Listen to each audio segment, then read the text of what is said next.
మీ ఘనమైన శ్రేష్టమైన ఉన్నతమైన నామానికి స్తుతులు చెల్లిస్తూ ఉన్నాము.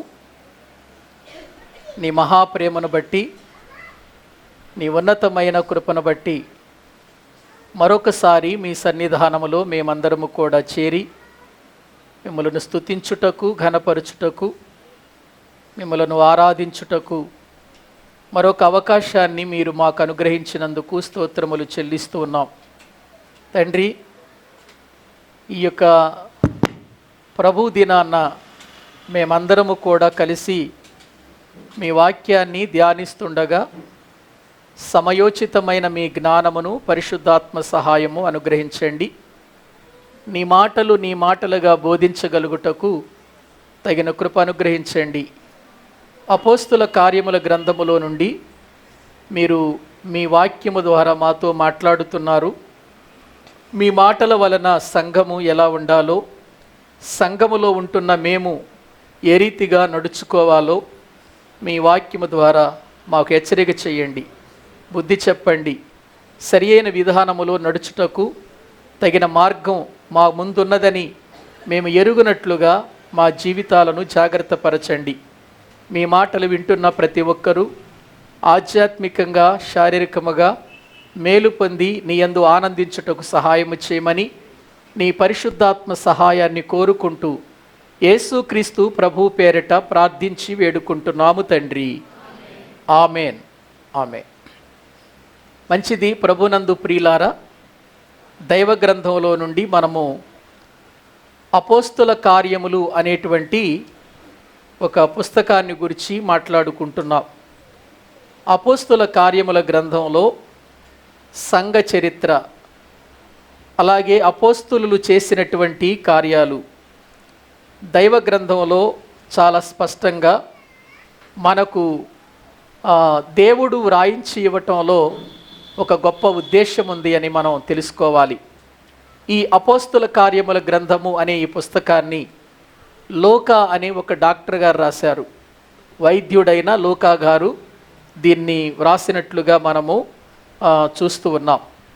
అసలు విషయం ఏంటి అనంటే, ఇందులో దైవ గ్రంథాన్ని మనము పరిశీలన చేస్తున్నప్పుడు ఈ అపోస్తుల కార్యముల గ్రంథంలో దేవుని కొరకు ఆనాటి అపోస్తులు పడిన ప్రయాస, శ్రమలు సంఘములో వచ్చినప్పుడు ఆ శ్రమలను ఎలా ఎదుర్కొని వారు ముందుకు వెళ్ళారో, దేవుని పరిచర్యను ఎలాగూ వారు విస్తరింపచేశారో మనము నేర్చుకుంటూ వస్తూ ఉన్నాం. మొదటి ప్రయాణంలో అపోస్తుడైన పౌలు, బర్నబాలు వారు దేవుని సువార్తను చేసి దరిదాపు 12 నుంచి 1500 కిలోమీటర్ల దూరం వారు 2 సంవత్సరాలు ప్రయాణం చేసి దేవుని సువార్త అందించి తిరిగి అంతియొకయుకు వచ్చారు. అక్కడ కొన్ని సంవత్సరాలు దేవుని పరిచర్య జరిగిస్తుండగా సంఘంలో భేదాలు ఏర్పడ్డాయి. ఏంటి ఆ భేదాలు అంటే, యూదులలో నుండి రక్షించబడిన వారు ఆచార సంబంధమైన సున్నతి పొందాలి, రక్షణ పొందిన అనేటువంటి ఒక భేదం తీసుకొచ్చారు. అన్యజనులైన వారు రక్షణ పొందుచున్నటువంటి దినాలలో యూదులు సున్నతి పొందాలి అనేటువంటి ఒక ఆటంకాన్ని లేక ఒక ఆచారాన్ని తీసుకొచ్చి సంఘంలో పెట్టారు. అప్పుడు పౌలు గారు, బర్నబా గారు వారితో తర్కం చేశారు. అది మంచిది కాదయ్యా, అన్యులు ఎలాగూ వారు సున్నతి పొందుతారు, సున్నతి ద్వారా మనకు రక్షణ కాదు, యేసుక్రీస్తుని విశ్వసించుట వలనే మనకు రక్షణ అని వీళ్ళు చెబుతూ ఉండగా, ఆ నమ్మిన యూదులకు ఈ అన్యులకు మధ్యలో పౌలు బర్నబాలకు ఒక తర్కం జరిగినట్లుగా మనం చూస్తున్నాం.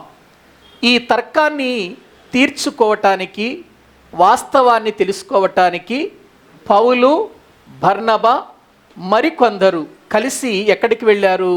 యెరూషలేమునకు వెళ్ళారు. ఇక్కడ ఒక విషయాన్ని నేను చెప్పాలి.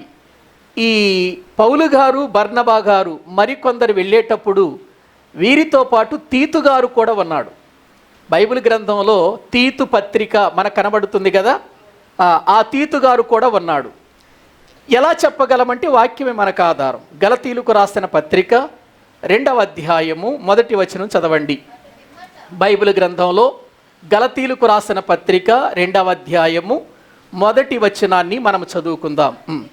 అటు పిమ్మట 14 సంవత్సరములైన పిమ్మట తరువాత నేను తీతును వెంటబెట్టుకొని బర్నబాతో కూడా యెరూషలేమునకు తిరిగి వెళ్ళి తిని. 8-9 వచనాలు చదవండి. ఎందుకు వెళ్ళారు అక్కడ? సున్నతి పొందిన వారికి పేతురునకు సామర్థ్యము కలిగించిన దేవుడే అన్యజనులకు కలుగ చేసినని యాకోబు కేఫా కనుగొని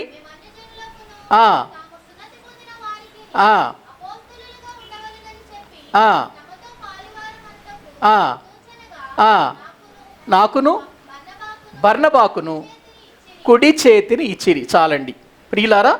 అంటే ఇక్కడ 15వ అధ్యాయములో జరిగిన సంఘటన ఇప్పుడు పౌలు గారు ఎవరికి చెబుతున్నాడు? గలతీయులకు చెబుతున్నాడు అనమాట. గలతీయులకు చెబుతూ ఏమన్నాడంటే, మేము యెరూషలేముకు వెళ్ళాము, ఇదిగో సున్నతి విషయంలోనే మాకు విభేదాలు వచ్చాయి. మరి అటువంటి పరిస్థితుల్లో మేము అక్కడికి వెళ్ళాము యెరూషలేమునకు. అక్కడ యాకోబు గారు ఉన్నాడు, అక్కడ కేఫా ఉన్నాడు. కేఫా అంటే పేతురు గారు ఉన్నారు, యోహాను గారు ఉన్నారు. వారి సమక్షంలో ఈ సమస్యకు పరిష్కారం జరిగింది. అప్పుడు వాళ్ళు నాకు కుడి చేతిని ఇచ్చారు. నాకు వారు ఎంతగానో మరి నా ముందుండి వారు మమ్ములను ముందుకు తీసుకుని వెళ్ళారు అని చెబుతూ ఆ విషయాలు అక్కడ చెబుతున్నాడు. అంటే ఇక్కడ ఎందుకు నేను ఈ సందర్భం చెప్పానంటే, యెరూషలేమునకు వారికి వచ్చిన తర్కాన్ని తీర్చుకోవటానికి వెళ్ళేటప్పుడు పౌలు గారు, బర్నబా గారు, మరికొందరు ఉన్నారు. ఆ కొందరిలో ఒకడెవరు చెప్పండి? తీతు గారు. ఇది మీరు మైండ్లో పెట్టుకోవాలి. ఎందుకంటే ఇక్కడ నుండి మనకు పత్రికలు ఎప్పుడు రాయబడ్డాయి, ఎవరు రాశారు, ఎలా రాశారు, ఎక్కడ రాశారు, ఏ ప్రాంతంలో ఉండగా రాశారు అనే సందర్భాలు వస్తాయి మనకి. కాబట్టి ఈ రెండవ ప్రయాణం దగ్గర నుంచి, అంటే మనం రెండవ ప్రయాణం దగ్గరికి వెళ్ళలేదు కానీ ఆ వెళ్ళే టైంలో మీరు ఈ విషయాలన్నీ కూడా గుర్తుపెట్టుకోవాలి. ఇప్పుడు పౌలు గారు, బర్నబా గారు, తీతు గారి వీరి బృందం అంతా ఎక్కడున్నారు చెప్పండి? ఇప్పుడు యెరూషలేములో ఉన్నారు. ఎందుకున్నారు? వారికి వచ్చినటువంటి ఆ యొక్క విభేదాన్ని అక్కడ పెద్దల ద్వారా పరిష్కరించుకోవటానికి ఉన్నారు. సరే, అక్కడికి వెళ్ళారు. పేతురు గారు కూడా అక్కడ ఉన్నాడు కాబట్టి, అయ్యా పేతురు గారు, అంత్యోక్య సంఘంలో సమస్య వచ్చింది, ఈ సమస్యకు పరిష్కారం ఏం చేయాలి అని అంటే, అప్పుడు పేతురు గారు లేచి ప్రారంభించాడు. అందరి హృదయాలు ఎరిగిన దేవుడు ఉన్నాడు కాబట్టి ఆయనే మనకు తీర్పు తీర్చాలి. అన్యజనులకు నేనే మొదటిగా సువార్తను అందించాను. అప్పుడు యూదులకు ఇవ్వబడినట్లుగానే సమానమైన వరము దేవుడు అన్యులకు కూడా ఇచ్చాడు. కాబట్టి సంఘములో విభేదాలు మనకు వద్దు అని, క్రీస్తును నమ్మటం వలన, విశ్వాసము వలన మనకు రక్షణ దొరుకుతుంది అని పేతురు గారు చెప్పినట్లుగా మనము గత వారములో చూసాం ప్రియులారా.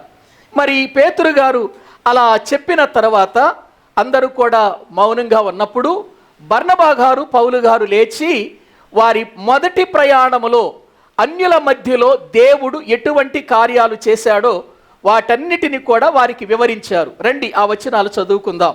అపోస్తుల కార్యముల గ్రంథం 15వ అధ్యాయము 12వ వచనము నుండి మనం చదువుకుందాం. 12వ వచనం. అంతటా ఆ సమూహమంతయు ఓరకుండి బర్నబాయు, పౌలును తమ ద్వారా దేవుడు అన్యజనులలో చేసిన సూచక క్రియలను, అద్భుతములను వివరించగా ఆలకించెను. చాలండి. వాక్యంలో మనము చూస్తున్నాం. ఇప్పుడు యెరూషలేములో ఉన్నటువంటి వీళ్ళంతా ఒక ప్రక్క పెద్ద సభ కదది, పెద్ద సభ. ఆ సభలో ప్రాముఖ్యులైన పెద్దలు ఉన్నారు. ఎవరున్నారు? పేతురు గారు ఉన్నారు, యాకోబు గారు ఉన్నారు, ఇంకా యోహాను గారు, పెద్దలు అక్కడ సంఘములో ఉన్న పెద్దలందరూ ఉన్నారు. ఆ పెద్దలందరి మధ్యలో ప్రియులారా ఈ సంభాషణ జరుగుతుంది. అన్యులు సున్నతి పొందాలి అని వీళ్ళంటారు. ఎవరు? నమ్మిన యూదులు. పౌలు, బర్నబాలు వీళ్ళేమంటారంటే, అవసరం లేదు, మనం రక్షణ పొందేది పాత నిబంధన ప్రకారం కాదు, క్రొత్త నిబంధన ప్రకారం మన విశ్వాసము ద్వారా, యేసుక్రీస్తునందు విశ్వాసం ఉంచితే మనకు రక్షణ దొరుకుతుంది అనేటువంటి ప్రియులారా ఆ విషయాలన్నీ కూడా వారు మాట్లాడినట్లుగా మనం చూస్తున్నాం. ఇక ఆ విషయాలన్నీ కూడా మాట్లాడుతున్న సందర్భంలో ఇప్పుడు పౌలు బర్నబాలు దేవుడు మొదటి ప్రయాణంలో ఎటువంటి అద్భుతాలు చేశాడో, ఎటువంటి ఆశ్చర్య కార్యాలు చేశాడో, వారు ఎన్ని శ్రమలు పడ్డారో, వారు ఎంతగా దేవుని వైపుకు తిరిగారో అన్యజనుల విషయంలో వారు ఆ విషయాలన్నీ కూడా వివరించినట్లుగా మనం చూస్తుంటున్నాం. ఎవరు? పౌలు బర్నబాలు. ఇక వివరించిన తర్వాత ఇక మొదటిగా పేతురు గారు మాట్లాడేశాడు కదా, తర్వాత పౌలు బర్నబాలు మాట్లాడారు కదా. ఇప్పుడు యాకోబు గారు లేచి నిలబడ్డాడు. ఇక్కడ యాకోబు గారు అనగానే మనకు జ్ఞాపకం రావాలి, 12వ అధ్యాయంలో ఒక యాకోబు చచ్చిపోయాడు, చంపేశారు కదా. ఎవరు ఆ యాకోబు? యేసు ప్రభు శిష్యుడైన యాకోబు గారు. ఆయన యేసు ప్రభు శిష్యుడు. ఎందుకు? యోహాను సహోదరుడు కదా ఆయన. వీళ్ళిద్దరూ జబదయి కుమారులు. కాబట్టి ప్రియులార యాకోబు గారిని హేరోదు చంపేశాడు 12వ అధ్యాయంలో అపోస్తల కార్యముల గ్రంథంలో. మరి ఇక్కడ ఉన్న ఈ యాకోబు ఎవరు అని అంటే యేసు క్రీస్తు ప్రభు వారి సహోదరుడైన యాకోబు. యేసు ప్రభు సహోదరుడైన యాకోబు గారు యెరూషలేములో పెద్దగా ఉన్నాడప్పుడు. ఒకసారి దేవుని వాక్యం చూస్తే ఈ యాకోబు గారు గురించి ప్రియులారా చాలా విషయాలు మనం చెప్పుకోవచ్చు, కానీ మన యూట్యూబ్లో వాటిని గురించి చెప్పాను నేను, మీరు చూడొచ్చు. దేవుని వాక్యములో మనము చూడగలిగితే ప్రియులారా మార్కు సువార్తలో మనము చూస్తే యేసు ప్రభు వారి సహోదరులలో ఉన్నటువంటి ఒక వ్యక్తిగా మనము చూస్తాము. చూడండి ఇక్కడ 6వ అధ్యాయం 3వ వచనం. మార్కు సువార్త 6వ అధ్యాయము 3వ వచనం. యేసు క్రీస్తుని గురించి మాట్లాడుతూ ఇతడు మరియ కుమారుడు కాడా, ఇతడు యాకోబు, అక్కడ చూడండి, ఇతడు యాకోబు, యోసే, యోదా, సీమోను అనువారి సహోదరుడగు వడ్లవాడు కాదా. చాలండి, అక్కడ యాకోబు అనే మాట ఉంది. ఆ యాకోబు గారు ఈయన. ఏ యాకోబు గారు? యేసు ప్రభువారు మరియకు జన్మించిన తర్వాత మరియకు యోసేపుకు వివాహం అయింది కదా, అయింది అవ్వలేదా? యేసు ప్రభువారు పుట్టక ముందు యోసేపు మరియకు ప్రదానం చేయబడింది ప్రియులారా. అప్పుడు యేసు ప్రభువారు పుట్టారు. వీళ్ళిద్దరికి వివాహమైన తర్వాత వారి దాంపత్య జీవితంలో పుట్టిన వాళ్ళు వీళ్ళు. ఎవరు? యాకోబు, యోసే, యూదా, ప్రియులారా, ఇంకా కొంతమంది సీమోను సోదరీమణులు పుట్టారు. యేసు ప్రభు వారికి వీళ్ళు సహోదరులు అవుతారు. కానీ యేసు ప్రభు వారు బ్రతికి ఉండగా వీళ్ళు ప్రభు నమ్మలేదు. యేసు ప్రభు ఇంటి వారు యేసు ప్రభు బ్రతికి ఉండగా యేసు ప్రభు నమ్మలేదు. యేసు ప్రభు చనిపోయి సమాధి చేయబడి 3వ దినాన తిరిగి లేచిన తర్వాత వాళ్ళకి అర్థమైంది, అరే ఇంతవరకు మన ఇంట్లో పెరిగినవాడు అని అనుకున్నాం, కానీ ఈయన దేవుని కుమారుడు కాబట్టి ఈయన సామాన్యుడు కాదు, ఈయన్ని నమ్మాలి అని అప్పుడు వారు విశ్వసించి దేవుని కొరకు బ్రతికారు. ఆ బ్రతుకుతూ ఉండగా యాకోబు గారు, అంటే యేసు ప్రభు సహోదరుడని యాకోబు గారిని యెరూషలేములో ఒక పెద్దగా నియమించారు. ఈయన ఎవరితో కలిసి ఉన్నాడు? పేతురు గారితో, యోహాను గారితో, వారితో కూడా కలిసి యెరూషలేములో పెద్దగా ఉన్నాడు. కాబట్టి ఈ యాకోబు అనగానే యేసు ప్రభు శిష్యుడైన యాకోబు కాదు ఈయన. ఎవరైనా? యేసు ప్రభు సహోదరుడైన యాకోబు ఈయన. ఈ యాకోబు గారు లేచి ఏం చెప్పాడు అని అంటే, సహోదరులారా బాగా ఆలకించండి, అన్యజనుల్లో నుండి దేవుడు తన నామము కొరకు ఒక జనమును ఏర్పరచుకొనుటకు వారిని ఎలా మొదట కటాక్షించెనో సుమయోను వివరించి ఉన్నాడు కదా అని అన్నాడు. 14వ వచనంలో చదవండి, ఆ వచనం 14వ వచనం. అన్యజనులలో నుండి దేవుడు తన నామము కొరకు ఒక జనమును ఏర్పరచుకొనుటకు వారిని ఎలాగు మొదట కటాక్షించెనో సుమయోను వివరించి ఉన్నాడు కదా. ఈ సుమయోను ఎవరు? ఈ సుమయోను ఎవరు? పేతురు గారు. పేతురు గారి గురించి మాట్లాడి అప్పటి వరకు వివరించింది ఎవరు? అన్యజనుల గురించి. అంతకుముందు యాకోబు గారి ముందు అన్యజనుల గురించి వివరించింది ఎవరు? పేతురు గారు కదా. పేతురు గారు వివరించాడు. పేతురు గారు వివరించిన తర్వాత యాకోబు గారు లేచాడు. ఇప్పుడు యాకోబు గారు లేచి ఇప్పటి వరకు మీరు విన్నారు కదా అన్యజనుల సంగతి, సుమయోను వివరించాడు కదా అన్నాడు. పేతురు గారు అనకుండా సుమయోను అన్నాడు. అక్కడ సీమోను అన్న సుమయోను అన్న ఒకటే. పేతురు గారికి ఉన్న మరొక పేరేంటి? కాబట్టి ఇక్కడ మీరు కన్ఫ్యూజ్ కాకుండా నేను ఈ విషయాలు చెప్పాల్సి వస్తుంది. సుమయోను మీకు వివరించి ఉన్నాడు అనే మాట యాకోబు గారు ఎవరిని గురించి చెబుతున్నాడు? పేతురు గారి గురించి మాట్లాడుతున్నాడు. కాబట్టి ఇక్కడ సుమయోను అనగానే మీరు సీమోను, పేతురు గారికి చాలా పేర్లు ఉన్నాయి కదండి, పేతురు, కేఫా, తర్వాత సీమోను అనే పేర్లు ఉన్నాయి కదా. సీమోనునే ప్రియులారా గ్రీకు భాష దగ్గరికి వచ్చేసరికి దానిని మరొక విధంగా కూడా పిలుస్తారు, సుమయోను అని కూడా పిలుస్తారు. కాబట్టి ఇక్కడ సుమయోను వివరించి ఉన్నాడు అనగానే మళ్ళీ మీరు ఎక్కడికో వెళ్ళిపోవాల్సిన అవసరం లేదు. అక్కడ వివరిస్తున్నటువంటి వివరణ కదా జరుగుతుంది. అక్కడ సుమయోను ఎవరున్నారు? అక్కడ పేతురు గారి గురించి మాట్లాడుతున్నాడు. అంటే అక్కడ యెరూషలేములో సీమోను అయినటువంటి పేతురు గారిని సుమయోను అని పిలుస్తారు, అని పిలుచుకుంటారు వాళ్ళు, సుమయోను అని. కాబట్టి ఇప్పుడు సుమయోను వివరించి ఉన్నాడు అని యాకోబు గారు చెబుతూ 15వ వచనంలో ప్రవక్తల వాక్యాలు తీసుకొస్తున్నాడు. చూడండి, చదవండి 15వ వచనం. ఇందుకు ప్రవక్తల వాక్యములు సరిపడి ఉన్నవి. ఎట్లనగా, ఆ తరువాత నేను తిరిగి వచ్చేదను, మనుషులలో కడమవారును నా నామము ఎవరికి పెట్టబడినో ఆ సమస్తమైన అన్యజనులను ప్రభువుని వెదకునట్లు పడిపోయిన దావీదు గుడారమును తిరిగి కట్టెదను, దాని పాడైన వాటిని తిరిగి కట్టి దాని నిలవబెట్టెదనని అనాది కాలము నుండి ఈ సంగతులను తెలియపరిచిన ప్రభువు సెలవిచ్చుచున్నాడు.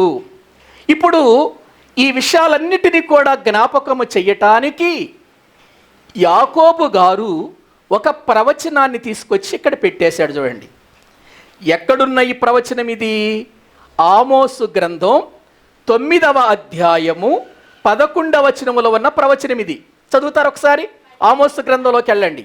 ఆమోసు గ్రంథము 9వ అధ్యాయము 11వ వచనం. పడిపోయిన దావీదు గుడారమును నేను లేవనెత్తి బాగు చేసి అన్యజనులందరినీ నా జనులు స్వతంత్రించుకొనున్నట్లు పూర్వపు రీతిగా దానిని మరలా కడతాను. పడిపోయింది దావీదు గుడారం, పతనమైపోయింది దావీదు గుడారం. మనందరికీ తెలుసు ప్రియులారా, యూదా జనాంగం ఏమైపోయారు, ఇజ్రాయేలు జనాంగం ఏమైపోయారు. ప్రియులారా, ఈ యొక్క సమయంలో దేవుడు అంటున్నాడు, మళ్ళీ తిరిగి కడతా, పడిపోయిన దావీదు గుడారాన్ని మళ్ళీ తిరిగి కడతా. ఎలా కడతానో తెలుసా? అన్యజనులు కూడా తీసుకొచ్చేస్తా. ఇప్పుడు ఈ గుడారములోనికి ఎవరిని తీసుకొస్తానంటున్నాడు? దావీదు గుడారములోనికి అన్యజనులను, ఎదోము వంశస్థులను కూడా తీసుకొచ్చేస్తానంటున్నాడు. చూడండి, అందుకే క్రొత్త నిబంధనకు వచ్చేసరికి యేసుక్రీస్తు వారు దేవుని మందిరాన్ని గురించి మాట్లాడుతూ నా మందిరము సమస్త అన్యజనులకు ప్రార్థన మందిరం అని అన్నాడు. చూసారా? నా మందిరము యూదులకు మాత్రమే మందిరం కాదు, నా మందిరము ఎవరికి మందిరం? సమస్త అన్యజనులు. అంటే ప్రియమైన దేవుని పిల్లలారా, దేవుని మందిరములో కేవలము క్రైస్తవులు మాత్రమే కాదు, అన్యజనులు కూడా దేవుని మందిరములో ఉంటారు. అసలు నేను ఒక విషయం చెబుతాను, మనమందరము క్రైస్తవులముగా ఎందుకు పిలువబడ్డాం? ఏమండి, ఎలా పిలువబడ్డాం? యేసు రక్తములో కడగబడ్డాము గనుక, పాపముల నుండి విమోచించబడ్డాము గనుక, యేసు రక్తములో కడగబడి ఒక సంఘముగా సమకూర్చబడ్డాము. కాబట్టి మనం ఏమయ్యాం? క్రైస్తవులం అయ్యాం. అంతకుముందు ఎవరం మనం? అన్యజనులమేగా. మనం యూదులం కాదుగా, మనం ఇశ్రాయేలీలం కాదుగా, మనం కూడా ఎవరం? అన్యజనులమే. మనము కూడా అన్యజనులలో నుండి రక్షించబడిన వారమే. అంటే సంఘం అంటే ఒక మతానికి, ఒక ప్రియుల కులానికి, ఒక జాతికి, ఒక గోత్రానికి సంబంధించినది కాదు. మనం అర్థం చేసుకోవాలి. సంఘములో అనేక కులాల నుండి వచ్చిన వాళ్ళు ఉండొచ్చు, అనేక మతాల నుండి వచ్చిన వారు ఉండొచ్చు. కానీ సంఘములోనికి వచ్చిన తర్వాత, సంఘములో చేర్చబడిన తర్వాత, బాప్తిసం పొందిన తర్వాత మనందరము క్రైస్తవులం. ఇక్కడ కులాలు ఉండకూడదు, ఇక్కడ మతభేదాలు ఉండకూడదు, ఇక్కడ భేదాభిప్రాయాలు ఉండకూడదు. మీరాళ్ళుగా మీరీళ్ళుగా అని అనకూడదు. ప్రియులారా గ్రహించండి, క్రైస్తవ్యంలో ఇది చాలా పెద్దగా ప్రియులారా మిగిలిపోయినటువంటి, ఒక కరుడుగట్టినటువంటి ఒక భయంకరమైనటువంటి పరిస్థితి ఈరోజు క్రైస్తవ సంఘాల్లో చూస్తున్నాం. కాబట్టి క్రైస్తవుడిగా మారిన తర్వాత క్రైస్తవుడికి మతము లేదు, క్రైస్తవుడికి ప్రాంతీయ భేదము లేదు, క్రైస్తవుడికి కుల భేదము లేదు. చాలాసార్లు చాలామంది వచ్చి, పాస్టర్ గారు మా అమ్మాయికి ఎక్కడన్నా మంచి అబ్బాయి ఉంటే చూడండి, లేకపోతే మా అబ్బాయికి ఎక్కడన్నా ఒక మంచి అమ్మాయి మీరు తిరుగుతూ ఉంటారుగా చూడండి అంటారు. నేనంటాను, మీకు క్రైస్తవులు కావాలా కులం కావాలా అని అడుగుతాను నేను. అప్పుడు వాళ్ళు, ప్రియులారా, ఎక్కువ శాతం మంది కులమే అడుగుతారు. కులము అనేది మీలో ఉంటే నేను ఎవరికి చూడను సంబంధం. ఎందుకంటే క్రైస్తవులమైన తర్వాత మనకి ఒక కులభేదము లేదు. అది క్రీస్తు రక్తములో ఏం చేయబడింది? కడగబడిన పాపం, అది కడగబడిన రోత అయిపోయింది. ఆ రోత మళ్ళీ కులం కులం అని మాట్లాడతావేంటి? ప్రియులారా, ఎక్కడిది? మన దేవుడెవరు? మన దేవుడి ప్రియులారా నమ్మినటువంటి ప్రజలెవరు? ఇదిగో మన దేవుని వెంబడించిన ప్రజలెవరు? కులం ఎక్కడుంది? ఇంకా క్రీస్తుని నమ్మిన వారికి కులము లేదు. ఒకవేళ మీ పిల్లలకు ఎప్పుడైనా సంబంధం కలిగి ప్రియుల రావాలి అని అంటే మీరు ఒకటే ప్రార్థన చేయండి, మంచి ఆత్మీయ కుటుంబములో నుంచి నా పిల్లలకు సంబంధం రావాలని ప్రార్థన చేయండి. కానీ మా కులం వాళ్ళే కావాలి అని అన్నారంటే మీరు ఇంకా క్రైస్తవ్యంలో చేరలేదని అర్థం. నేను అదే చెబుతాను. నా పిల్లలకు ఎవరైనా సంబంధం వచ్చినప్పుడు మాకు కులము అనేది లేదు, మాకు కట్నాలు అనేటువంటివి లేవు, ఒక ఆత్మ సంబంధమైన వ్యక్తి కావాలి, దానికోసమే మేము ప్రార్థన చేస్తున్నాం అనే చెబుతాను ప్రియులారా. కాబట్టి క్రైస్తవ్యంలో ఇప్పుడు క్రైస్తవ్యము అనేసరికి రక్షించబడిన వారిలో ఎంతోమంది ప్రియులారా జాతులు వారు ఉండొచ్చు, కానీ అందరూ కూడా క్రీస్తు రక్తములో కడగబడిన తర్వాత అందరం ఎవరమైపోయాం? చెప్పండి, క్రైస్తవులమయ్యాం, దేవుని పిల్లలమయ్యాం. మనకొక తండ్రి ఉన్నాడు, మన తండ్రికి మనమందరము పిల్లలము. ఒకవేళ ఎవరైనా మీ తండ్రి కులం ఏంటి అని అడిగితే ఏం చెబుతాం? మన దేవుని కులం ఏంటి? మనం నమ్మిన దేవుని కులం ఏంటండి? ఉందా ఆయనకి? లేదు కదా. మరి ఆయనకి లేనప్పుడు మనకెక్కడి నుంచి వస్తుంది? కాబట్టి ఇక్కడ మనం గుర్తించాలి, పడిపోయింది దావీదు గుడారం. ఎందుకు? వాళ్ళు ఇటువంటి విభేదాలతోనే ఉండిపోయారు, ఇటువంటి విభేదాలతో జీవించారు. ఇప్పుడు నేను వీరి మధ్యలోనికి అన్యజనులు కూడా తీసుకొస్తాను అని దేవుని వాక్యము చెబుతున్నట్లుగా ప్రియులారా అక్కడ ఆ విషయాన్ని యాకోబు గారు లేవనెత్తినట్లుగా మనము చూస్తుంటున్నాం ప్రియులారా. అప్పుడు వాళ్ళందరూ కూడా ఒక నిర్ణయానికి వచ్చారు, అయ్యా అన్యజనులు దేవుని మందిరానికి వస్తున్నారు, మంచిదే, మీరు వాళ్ళకి ఏమైనా చెప్పాలనుకుంటే విగ్రహారాధనకు సంబంధించినమైనవి, గొంతు పిసికి చంపిన వాని అటువంటివి, వ్యభిచారము, జారత్వాలు ఇవన్నీ ఉన్నాయి చూసారా, అవి వారి నుంచి తొలగించండి, అవి చేయకూడదని చెప్పండి. సున్నతి గురించి మాట్లాడతారేంటి? అక్కడ వాళ్ళకి ఏదైనా చెబితే అన్ని జనుల నుండి వచ్చారు వారు అన్ని జనుల నుండి వచ్చారు కాబట్టి గొంతు పిసికి చంపిన వానివి తింటారు వాళ్ళు. తర్వాత విగ్రహ సంబంధమైన వాటిని వారు ఆచరిస్తారు కాబట్టి వాళ్ళు అపవిత్రమైనటువంటి అనేక రకాలైనటువంటి వాటిని అనుసరిస్తారు కాబట్టి వాటిలో పాలు పంపులు పొందకూడదు అని చెప్పండి అని వాళ్ళందరూ కూడా ఒక అభిప్రాయానికి వచ్చి ఒక ఉత్తరం రాసి అంతియొకకు పంపించాలనుకుంటున్నారు. అప్పుడు వాళ్ళందరూ కలిసి ఏం చేశారంటే ఒక ఉత్తరం రాశారండి. ఏమని రాశారంటే, అయ్యా అన్యజనుల రక్షణ అనేటువంటిది సున్నతి ద్వారా కాదు, సున్నతి పొందటం వలన కాదు, యేసు క్రీస్తునందు విశ్వాసం ఉంచుట వలనే రక్షణ. కాబట్టి ఈ విషయాన్ని మీరందరూ తెలుసుకోండి, గలిబిలి చేస్తున్న వారి మాటలు మీరు వినకండి, పౌలు బర్నబాలు చెప్పినవే కరెక్టు, కాబట్టి మీరు ఇంకెవరి మాట వినవద్దు అని వీరితో ఒక ఉత్తరం రాసి ఒక పత్రిక రాసి ఆ పత్రికతో పాటు యూదాను సీలను ఇచ్చి వీళ్ళని యెరూషలేమునకు పంపుతున్నారు. మళ్ళీ చూడండి ఒకసారి వాక్యంలో చూద్దాం, 22వ వచనాన్ని చదువుకుందాం త్వరగా. అప్పుడు సహోదరులలో ముఖ్యులైన బర్సబ్బా అను మారు పేరు గల యూదాను సీలను తమలో ఏర్పరుచుకొని పౌలుతోను బర్నబాతోను అంతియొకయకు పంపుట యుక్తమని అపోస్తులకును పెద్దలకును సంఘమంతటికిని తోచెను. ఏమండి, అక్కడున్న అపోస్తులు, అక్కడున్న పెద్దలు, అక్కడున్న సంఘమంతటికి ఒక ఆలోచన వచ్చింది. అందరూ కూడా ఒకే ఆలోచనలోకి వచ్చారు. అందరూ ఒకే ఆలోచనలోకి వచ్చారు. అవునండి, సంఘంలో ఏ సమస్య వచ్చినా ఆ సమస్య పరిష్కారం కావటానికి కూర్చున్నప్పుడు అందరూ ఒకే స్థలం, ఒకే విధానంలోనికి రావాలండి. అందరూ ఒకే విధానంలోనికి రావాలి. అది కూడా వాక్యానుసారంగా ఉండాలి. అది కూడా దేవుని పద్ధతిలో ఉండాలి. నేను అధికారిని కదని నేను చెప్పినట్టుగా, నువ్వు అధికారివి కదా, నువ్వు తెలివి కలిగిన వాడివి కదా, నువ్వు చెప్పినట్టుగా ఉండకూడదు. అందరూ వాక్యాన్ని దగ్గరకు వచ్చి వాక్యానుసారముగా సమస్యను పరిష్కారం చేయాలి. అదే జరిగింది ఇక్కడ. అక్కడ అపోస్తులు ఉన్నారు, పెద్దలున్నారు, సంఘం ఉంది. అందరికీ ఒకే రకమైన ఆలోచన తోసిందా, తోసలేదా? చెప్పాలి అందరూ. అందరికీ ఏమని? బర్సబ్బా అనే పేరు కలిగిన యోధా ఉన్నాడు మన మధ్యలో, శీల కూడా ఉన్నాడు. వీళ్ళిద్దరినిచ్చి పత్రికను ఇచ్చి ఇప్పుడు మనము అంతియోకయకు పంపిద్దాం అని. ప్రియులారా, ఇప్పుడు యెరూషలేము నుండి పౌలు గారితో, బర్నబా గారితో, తీతు, మరికొందరు వచ్చినటువంటి వారందరితో కలిపి మరొక ఇద్దరిని యెరూషలేము నుండి పంపిస్తున్నారు. ఇది బాగా జ్ఞాపకం చేసుకోవాలి. ఎవరెవరిని?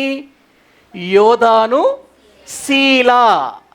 ఈ శీల అనే వ్యక్తి మనకు జ్ఞాపకం రావాలి కదా, ఎందుకంటే తర్వాత ప్రయాణంలో ఈయన వెళ్ళేది.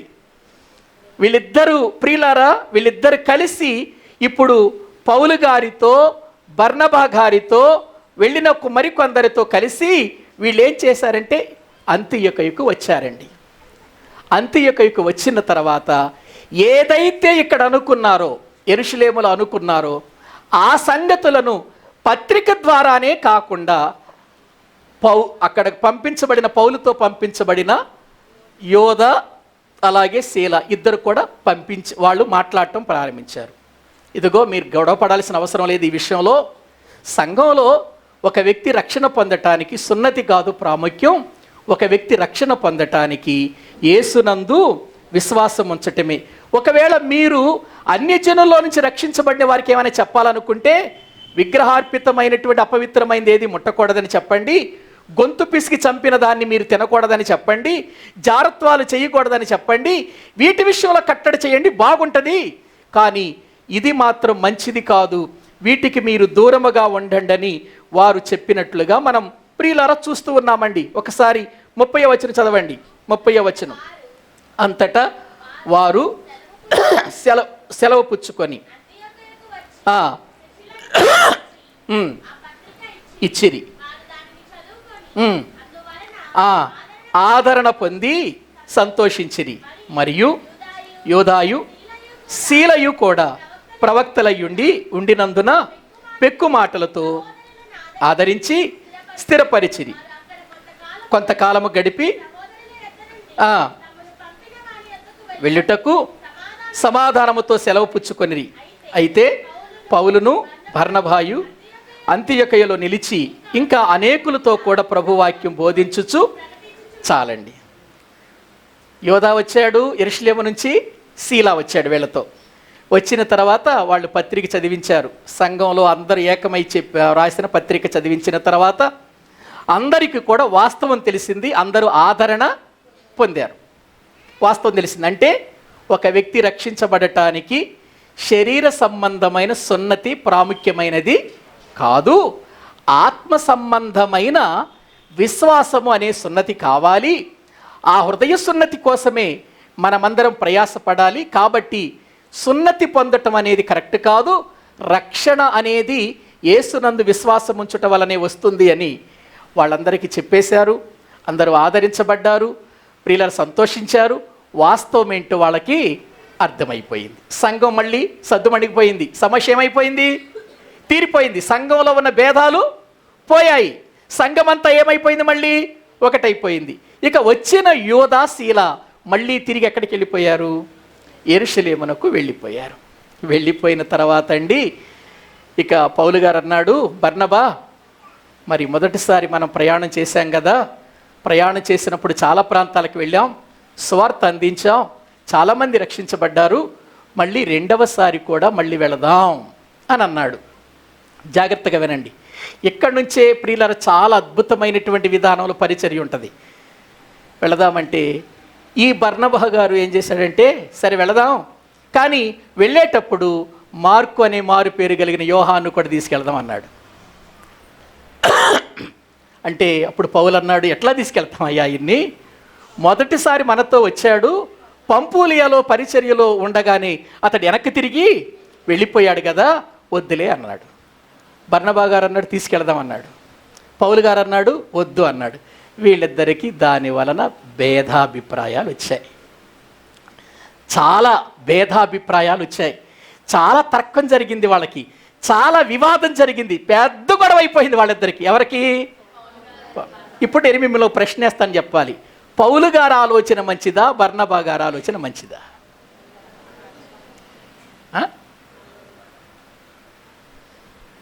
పౌలు గారి ఆలోచన మంచిదా? పౌలు గారేమో వద్దు యోహాన్ని, మొదటిసారి ప్రయాణంలో అలాగే మధ్యలో తిరిగి వచ్చేసాడు, వద్దు అన్నాడు పౌలు గారు. బర్నబా గారేమో తీసుకెళ్దాం అన్నాడు. మంచిదా కాదా? చెప్పండి, ఏది కరెక్టో? పౌలు గారు చెప్పింది కరెక్టా, బర్నబా గారు చెప్పింది కరెక్టా? పౌలు గారు చెప్పింది కరెక్ట్ కదా కాదా? నేనేమంటారంటే రెండు కరెక్టే. ఎందుకంటే మొదటిసారి ప్రయాణంలో ఓడిపోయి వెనక్కి తిరిగి వచ్చిన వాడు మళ్ళీ వెనక్కి తిరిగి వస్తే మళ్ళీ మధ్యలో మనకు చాలా ప్రాబ్లం అయిపోద్ది. ఇటువంటి వారు మరి స్థిరము లేనటువంటి వాళ్ళు కదా, కాబట్టి తీసుకెళ్ళటం మంచిది కాదు అనే ఆలోచన పౌలు గారిది మంచిదే. బర్నబా గారి ఆలోచన ఇంకా మంచిది. ఎందుకో చెప్పనా? బర్నబా గారి ఉద్దేశం ఏంటంటే, ఎక్కడైనా సరే ఎవరైనా బలహీనమైపోతుంటే వారిని ప్రోత్సహించి బలపరచాలనేది బర్నబా గారి ఉద్దేశం. అసలు ఒక మాట చెప్పనా, పౌలు గారిని అతడు ప్రియుల తార్సులో ఉన్నప్పుడు అతన్ని వెదకి బర్నబా గారు తీసుకొచ్చాడు కాబట్టి ఈ స్థానంలో ఉన్నాడు పౌలు గారు. అంతేనా? ఒకవేళ ఆయనతో నాకెందుకులని వదిలిపెడితే ఏంటి పరిస్థితి? బర్నబా గారికి హెచ్చరిక పుత్రుడు అనే పేరు ఎందుకు పెట్టారు? హెచ్చరిస్తాడు పడిపోయిన వారిని, బలహీనులైన వారిని ప్రోత్సహిస్తాడు, ముందుకు తీసుకొస్తాడు. ప్రియులారా, అది కాబట్టి ప్రియులారా, వాళ్ళిద్దరి ఆలోచనలు వేరువేరుగా ఉన్నా ప్రియులారా, ఈ పౌలు గారికి ఏంటంటే బర్నబా గారి మీద ఏమైనా ద్వేషం కాదు, యోహాను గారి మీద ద్వేషం ఏమీ లేదు పౌలు గారికి. ఆయన ఉద్దేశం ఏంటంటే, ఒకవేళ ఆయన తీసుకెళ్తే మళ్ళీ మధ్యలో తిరిగి వచ్చేస్తే మనకు ప్రాబ్లం. ఎందుకంటే పరిస్థితులు ఎలా ఉన్నాయి? వాహన ప్రయాణాలు ఏమి సరిగా, ప్రయాణ వాహనాలు సరిగా లేవు. ఒంటరిగా తిరిగి వచ్చేసాడంటే మధ్యలో ఏం జరుగుతుందో అనేటువంటి వేదన పౌలు గారిది.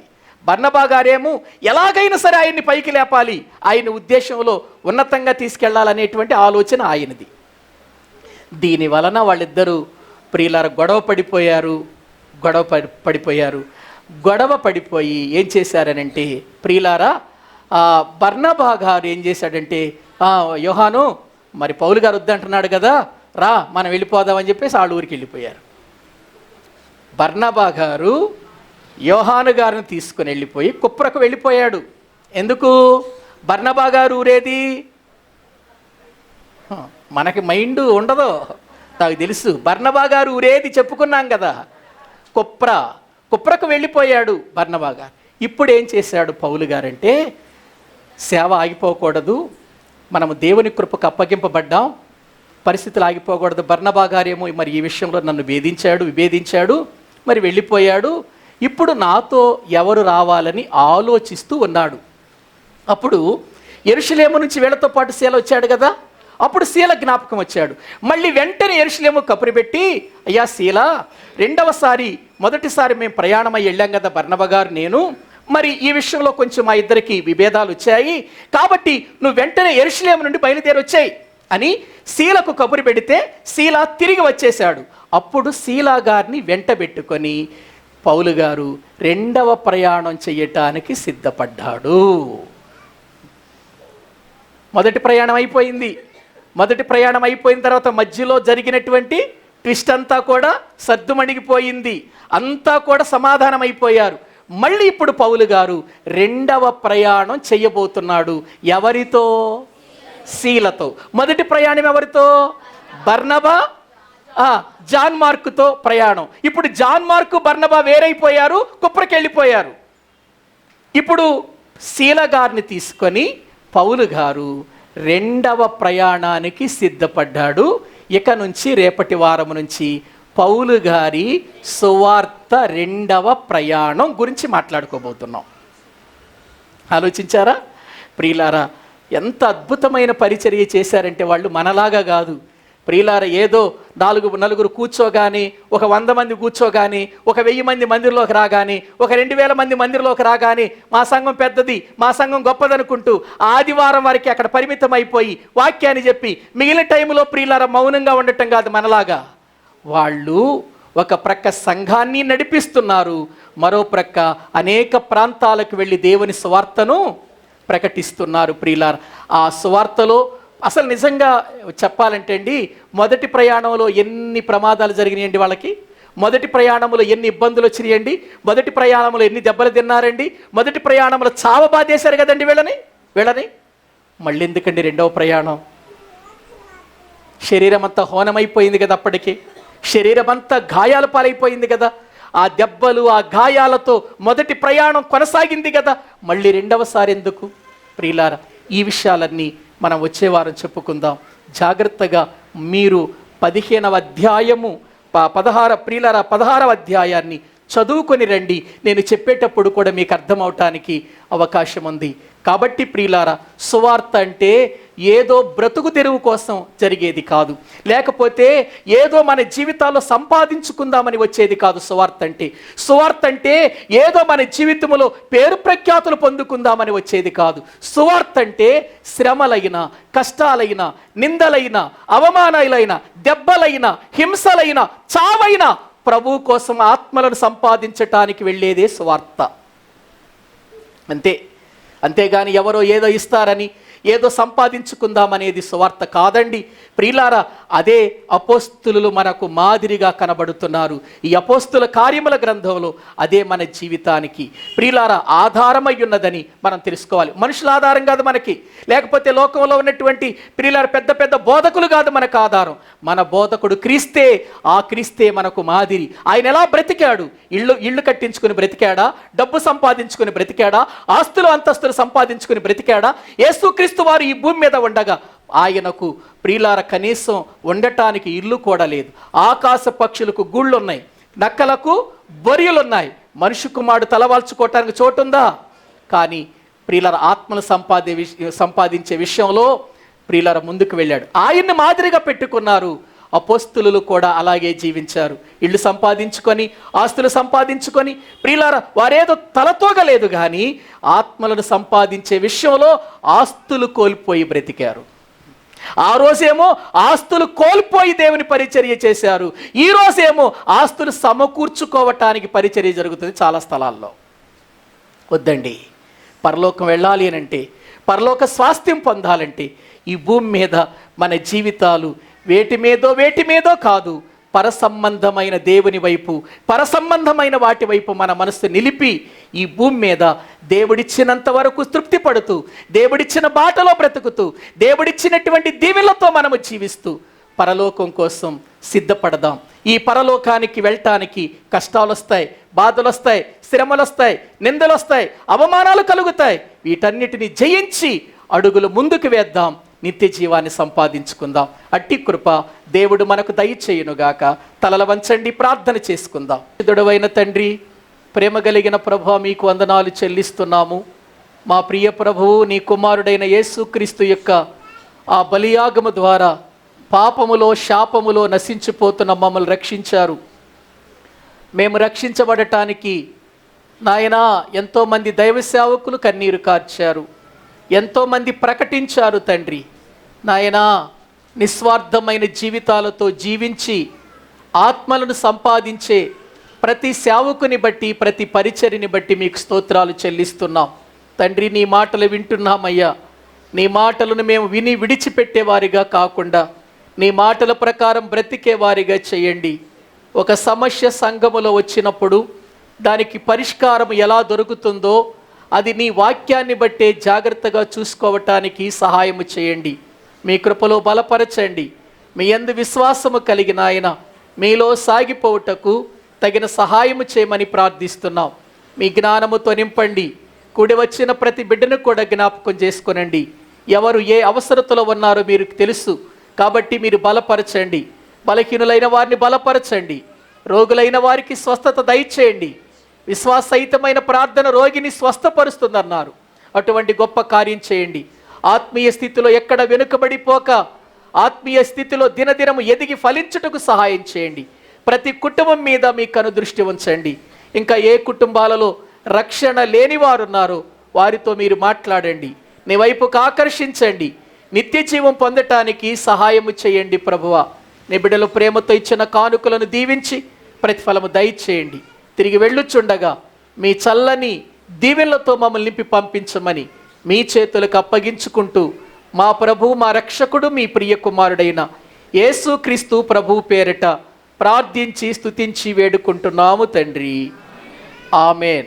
మన తండ్రి అయిన దేవుని ప్రేమ, ఆయన కుమారుడైన యేసుక్రీస్తు వారి యొక్క కృప, పరిశుద్ధాత్మ నిత్య సహాయము సన్నిధి కూడిన మనకును సకల పరిశుద్ధులకును సదాకాలము తోడయుండి నడిపించునుగాక. ఆమేన్. అందరికీ వందనాలు.